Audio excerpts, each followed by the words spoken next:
Yes, I understand what you're talking about. I have heard many times that spirituality should be free of charge. But let's figure out what it is from an energy point of view. When we say the word spirituality, what is hidden behind these words? Spirituality is spiritual energy. Where do we get it from? Of course, from God, from the universe. And if we receive some energy, then it is logical that, according to the law of the conservation of energy, we should give something away. This is an unshakable law, a universal law. The law of conservation of energy.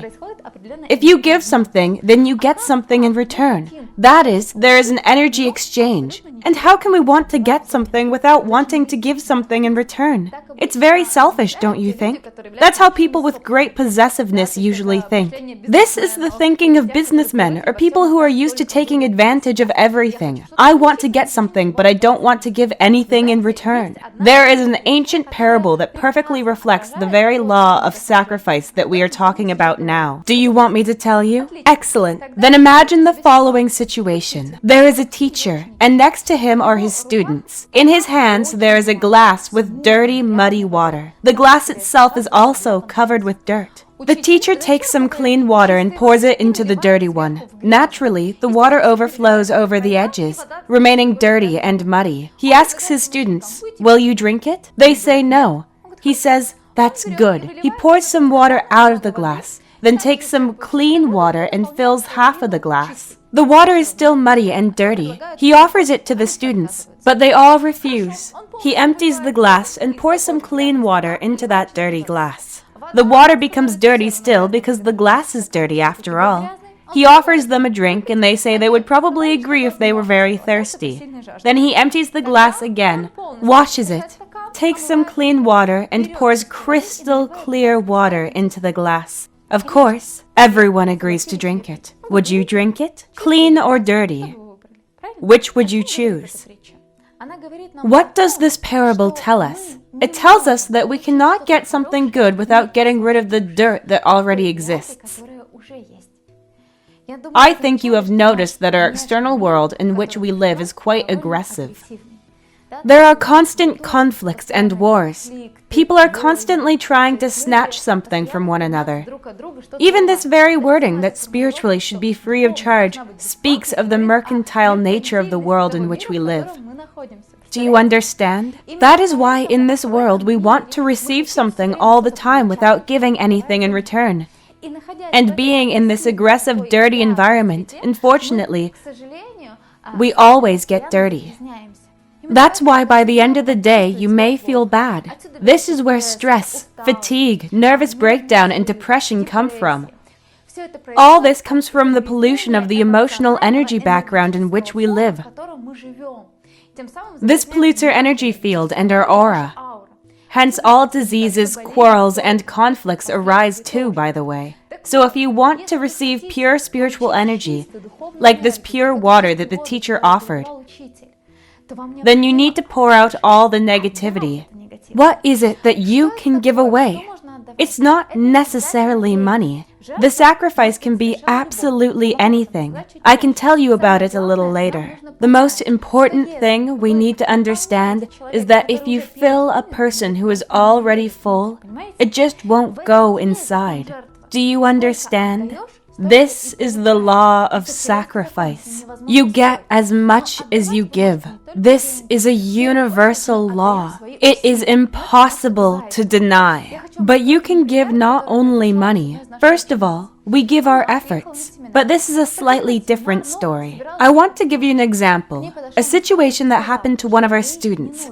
She came to the seminar, but she was planning on leaving a little early. Her mentor came up to her and said that she shouldn't go. She'd better stay at the seminar. To which she replied, "I've got things to do," and categorically refused to listen to the conductor of power. Then he handed her a talisman cone, saying, It is a magical cone. It will protect you. He told her to take it with her and named the donation amount. The woman was surprised.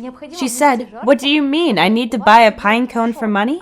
I can find one in the woods." He said, "No, no, no. You don't understand. It's a protective amulet, a talisman. It is necessary to make a donation so that everything is fine with you. It will protect you." She didn't believe it. She got into her car and drove to town, and the seminar was held in the country. The mentor prayed very much for her, because he saw that trouble was waiting for her. A terrible accident in which she could even die. He wanted to protect her by telling her to stay at the seminar, but she didn't agree. He offered her a magic talisman so that the amulet and the spirit of the amulet would protect her and save her, but she didn't go for it either. Then the mentor prayed very much for her so that no one would be injured in that accident. The accident happened. It was inevitable. It was karmically planned. It was possible to avoid it only by staying at the seminar under the protection of its field. But she didn't. No one was killed in the accident, nor in the car she had collided with. The woman herself remained alive too, but it was she who caused the accident. As a result, she was fined for damaging her own car and the car she'd crashed into. And do you know what happened? As soon as she saw the ticket, she almost went crazy. This was exactly the amount of donation that she was asked for that magic pine cone. Can you imagine that? The same amount to the last penny. After that, she called the mentor and asked for forgiveness. She said, "I'm sorry, you were trying to protect me. I didn't listen to you. I realized that the power cannot be disobeyed. I should always follow the power. Because the conductors of power can hear spirits, and we have no right to disobey the call of the spirits. We do what they tell us, and then we transmit the will of the spirits to people. But unfortunately, a person is not always able to hear it. Therefore, as for the ideal that spiritually should be free, believe me, it is very materialistic. Even more so than the understanding of the universal law that you have to pay for everything in life. But the amount of this donation and what kind it will be, material or otherwise, is determined by the person himself. But it is necessary. This is a law that cannot be broken. And even if we try to do it, even if we try to fill a person who is already full, have you ever tried to help someone who didn't want your help? The person was not ready to sacrifice anything. He did not even ask you, yet you really wanted to help him. Has this ever happened? Did it work? That's what I'm talking about. It's unlikely. You can't help someone who doesn't want that help. Even asking for help is already a kind of sacrifice. Do you understand? It means stepping over your ego, over your pride, and asking someone to help you. Asking for help is the first minimal sacrifice, but there are others. Therefore, spirituality cannot be free.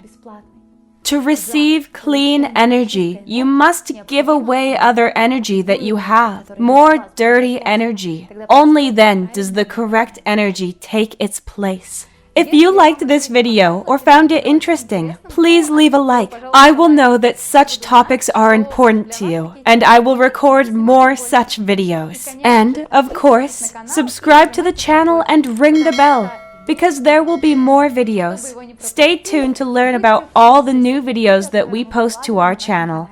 There are a lot of interesting things here. Don't forget to share this video with someone who is really interested in it. See you soon!